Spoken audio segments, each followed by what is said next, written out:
Here's my melody. So, my goal is to share the melody between horns and the trumpets.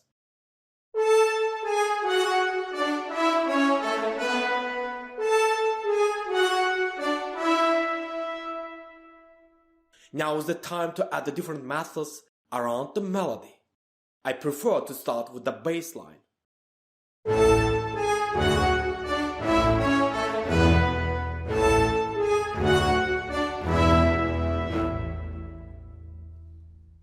Next is to add the horizontal break below the device.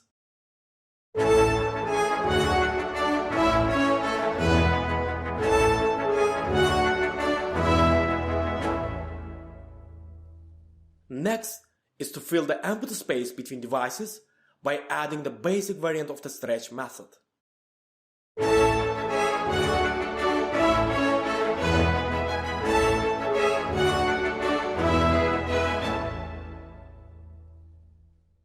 Now is the time to add the interlay and the overlay variant of the horizontal break to our texture. Thus, some parts of broken chords will be interlaid between horns and trumpet, while upper tones of the chord above the trumpet.